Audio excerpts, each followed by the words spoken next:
The night air was thick with the smell of grilled burgers and the faint sweetness of toasted bread. Amara Carter brushed a strand of curly hair from her face, the back of her neck damp with sweat. The hum of the food truck filled her ears as she handed another order to a waiting customer. "Thank you, have a good night," she said, forcing a tired smile.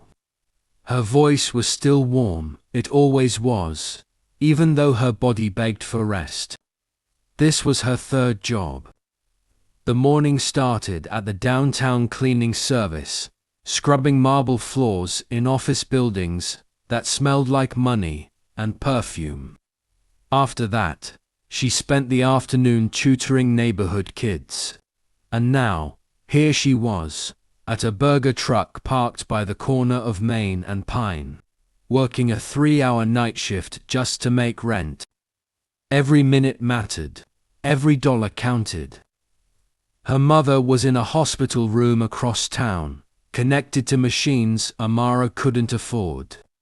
The accident had left her in a fragile state, and though a medical foundation promised to cover half the bills, the rest was a mountain Amara had to climb alone.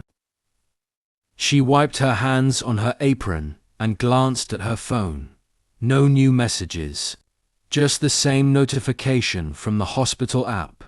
Payment reminder, due soon. Her chest tightened, but she smiled anyway. One day at a time, she whispered to herself. Just one day. She was beautiful in a way that didn't need makeup. Her deep brown skin glowed even under the harsh yellow lights, and her dark eyes held something stronger than exhaustion. They held determination. "Amara, we're closing in 10. Her coworker called. "Got it," she replied, stacking cups and cleaning the counter. When the last customer left, she stepped outside to breathe. The city lights flickered around her, cars rushing by, laughter from a nearby cafe, a chill wind cutting through her thin jacket. She tilted her head toward the sky, the stars faint but present. "Mom, I'm trying," she whispered. "I promise I'm trying." For a moment, she closed her eyes. She didn't see the luxury car that had stopped across the street. She didn't see the man inside watching her quietly, a man whose life was all power and ice, and who didn't yet know that the tired girl under the streetlight would one day thaw his frozen world. Rain streaked down the tall windows of Lee Global Holdings, each droplet tracing a path like the memories he tried to forget. From the top floor, Joon-Ho Lee watched the city shimmer beneath him, soul, alive and restless, while he stood still. People said he had everything. The youngest CEO in the company's history, the face of power and elegance. But power couldn't fix what had been broken. 3 years ago, an accident had taken away more than just his confidence. It had taken away the part of himself that made him feel like a man. The doctors had called it temporary at first. Then they'd stopped using that word. He'd recovered physically, but the silence in his chest never left. His fiancée had tried to stay in the beginning, telling him love was enough. It wasn't. She left quietly one morning, and Joon-Ho had let her go without a word. Since then, he'd mastered the art of being untouchable. He never looked for love again, never allowed anyone close enough to see the cracks. The media called him the CEO, cold, emotionless, perfect. They didn't know that perfect was just another word for hollow. "Sir," his secretary's voice came softly through the intercom. "Chairman Lee is on the line again." Joon-Ho didn't move. "Put him through." "Joon-Ho," came the old man's deep voice, sharp as ever. "You've had 3 years. The board is growing restless. If you want to stay CEO and keep your inheritance, you'll marry before the next quarter ends. Joon-Ho exhaled slowly. Marriage is not an investment. In this family, everything is. His grandfather shot back. You need stability. A wife. A partner who looks the part. When the call ended, Joon-Ho stood in silence. The hum of the city, filling the space his heart no longer did. A wife. The idea almost made him laugh. What woman would want a man who could never love her fully? What woman would stay if she knew? He turned from the window, his face hardening again, the only mask he knew how to wear. If marriage was what the world demanded, he would make it a transaction, not a promise. He didn't need love. He just needed someone who needed him back for her own reasons. And somewhere across Seoul, a tired but radiant young woman wiped her hands on a stained apron, whispering to herself that she'd find a way to save her mother. Neither of them knew that soon, one desperate deal would intertwine their lives forever. The hospital lobby smelled faintly of antiseptic and coffee. Amara Carter sat hunched over a table, her fingers clutching a stack of bills, like they were the last pieces holding her world together. She'd been running all day, from her cleaning shift to the food truck, and now her eyes burned with exhaustion. Still, she stared at the paper, trying to calculate, trying to breathe. If I skip rent this month, maybe I can pay for the medication. If I take another shift, maybe. Miss Carter. The voice startled her deep, calm, almost too polished for this place. She looked up. A man stood there, tall and striking, his dark grey suit perfectly tailored. A black umbrella dripping faintly by his side. His hair was neat, his features sharp, and his gaze, deep, cold, unreadable. She blinked. Do I know you? Joon-Ho didn't smile. No, but I know you're in debt to this hospital. Her back stiffened. Excuse me.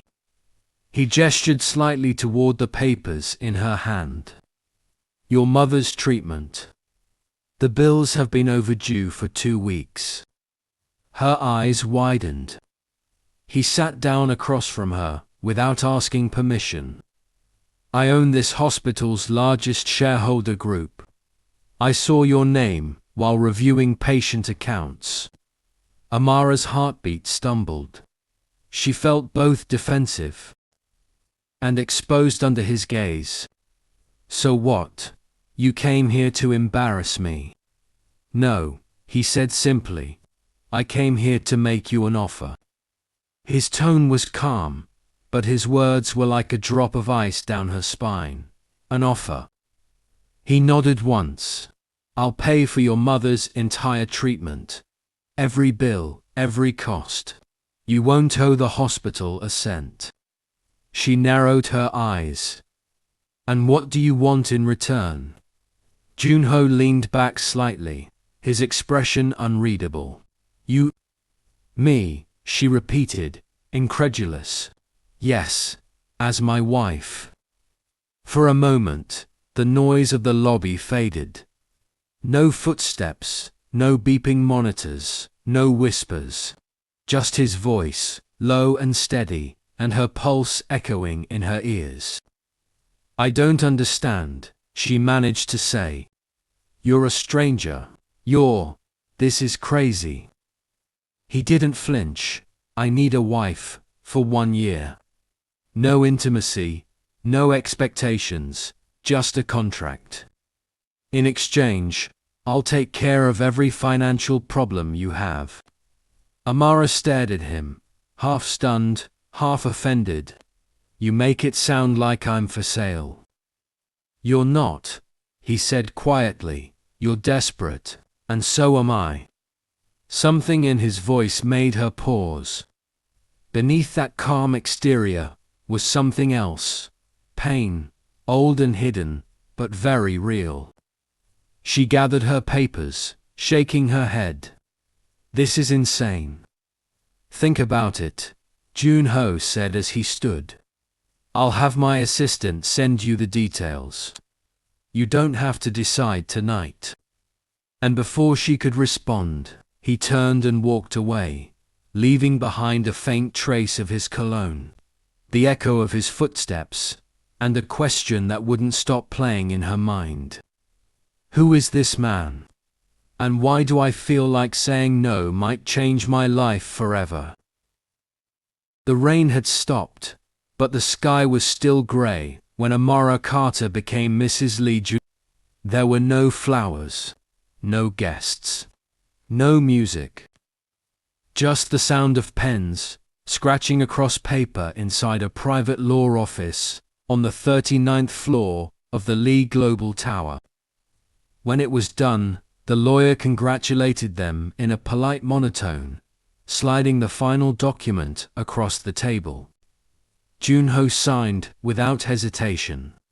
Amara's hand trembled slightly before she wrote her name beside his.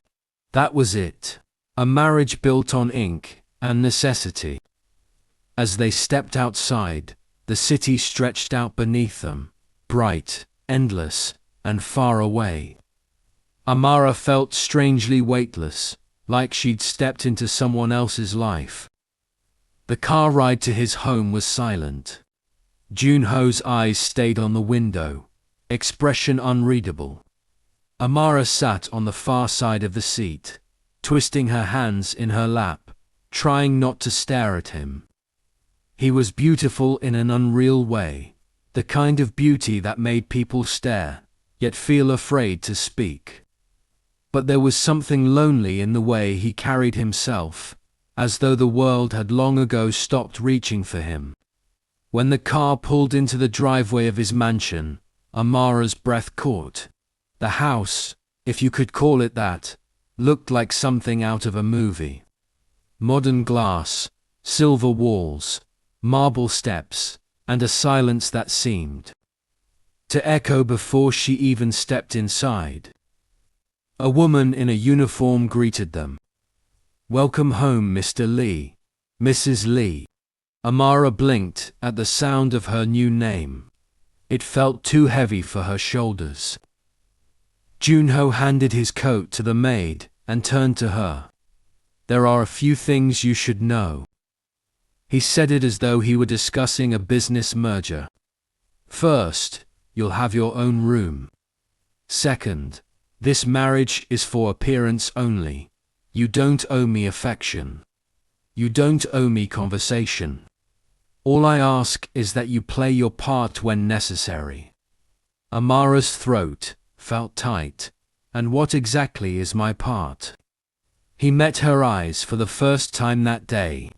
To make people believe, I still have something to live for. His words were quiet, but there was pain behind them, raw and unguarded. And for a second, she saw not the cold CEO, but a man who carried too much grief in silence. She nodded slowly. "All right, Mr. Lee, I'll play my part." He gave a faint nod and turned away. "Dinner is at 7. My assistant will show you your room." When he was gone, Amara stood alone in the middle of the vast silent living room, surrounded by expensive furniture that looked untouched. She took a deep breath, trying to steady her heart. "Okay, Amara," she whispered to herself, "you can do this. It's just 1 year. 1 year."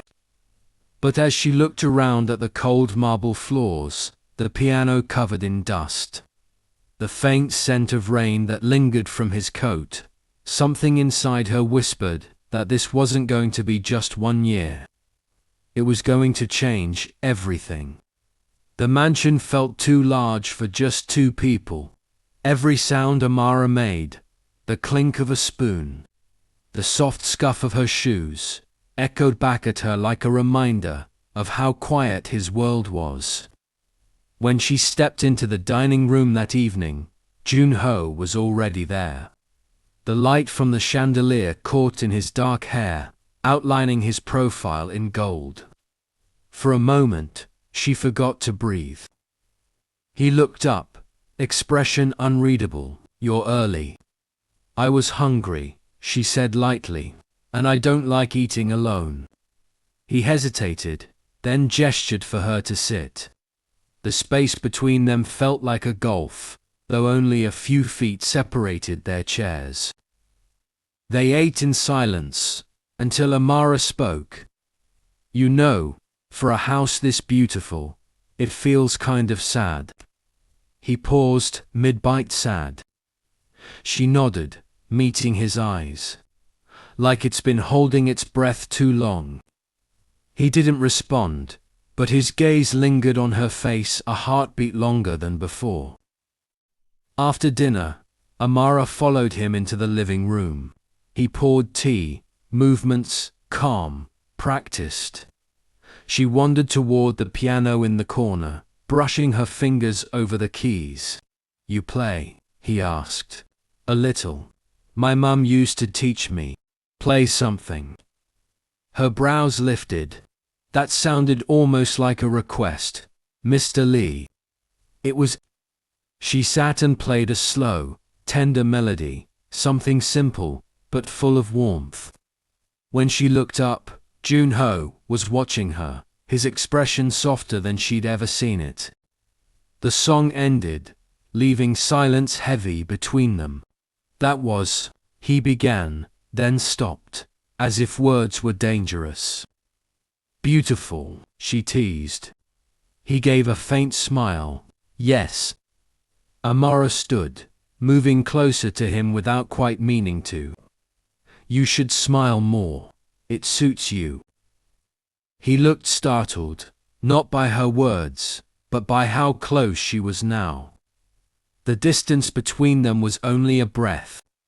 For a moment, the world outside disappeared. The rain whispered against the glass, the jazz still hummed softly in the background, and the air between them thickened, warm, uncertain, magnetic. Amara's heart raced. She could see the faint shadow of exhaustion under his eyes, the loneliness behind his composure. He leaned in, just slightly, a movement so small, it might have been an accident. Their eyes met, and neither of them looked away. The pull between them was quiet but undeniable. Her breath caught. His gaze dropped to her lips for just a second, then back to her eyes. And then, as if realizing what he was doing, Joon-Ho stepped back. The moment shattered like thin glass. "Good night, Mrs. Lee," he said, his voice low, almost rough. Amara forced a smile, trying to steady her heartbeat. "Good night, Mr. Lee." When he left the room, she let out the breath she'd been holding, her fingers touching her lips unconsciously. They hadn't kissed, but it felt like they almost had. And that almost lingered in the air, sweeter and heavier than any touch. "Try to smile," Joon-Ho murmured beside her as the limousine slowed in front of the hotel entrance. Amara turned to him, a teasing glint in her eyes. "You say that like I don't know how." He gave a small sigh, adjusting his cufflinks. "You smile too real. People will think I've changed." "Would that be so bad?" He didn't answer. Instead, he pushed open the car door, and the flash of cameras greeted them instantly. Reporters called his name, bodyguards formed a line, and Amara found herself standing on a red carpet under the city's glittering lights.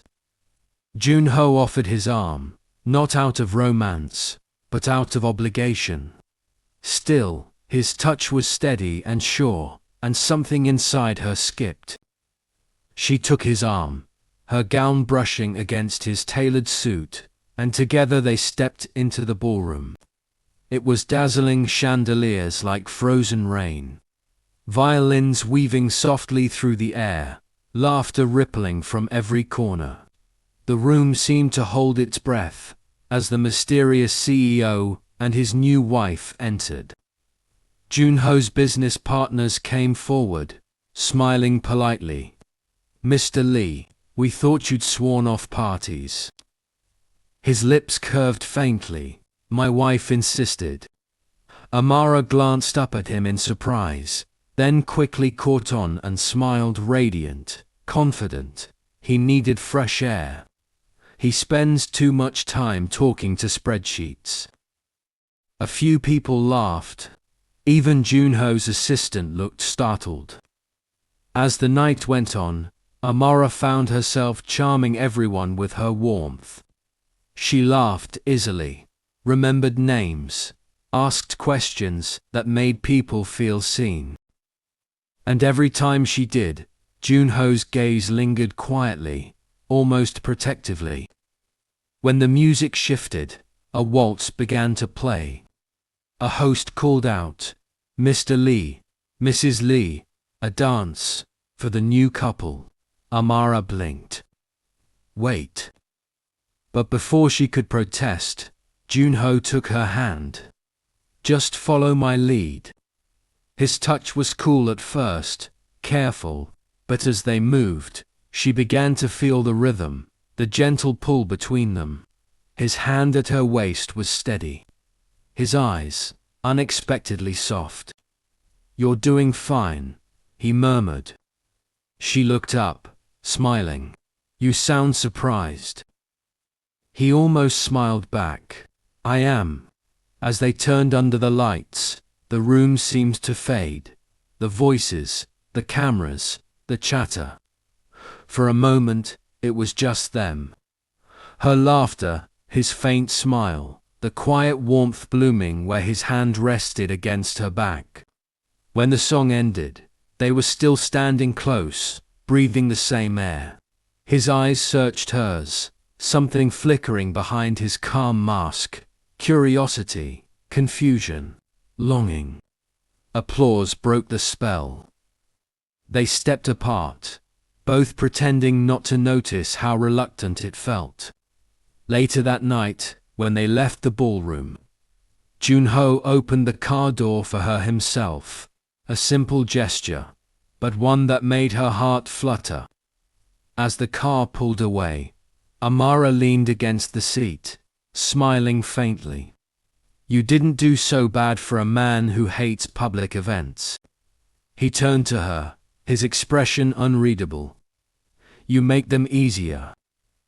The words slipped out before he could stop them. He looked away quickly, pretending to check his phone. But Amara had already seen it. The faint warmth in his eyes, the kind that didn't look like part of the act. And as the city lights blurred past the window, Joon-Ho found himself wishing, just for a second, that this wasn't pretend. Thank you so much for watching. If you really enjoyed this episode, please like, subscribe, share, and turn on notifications so you won't miss episode 2.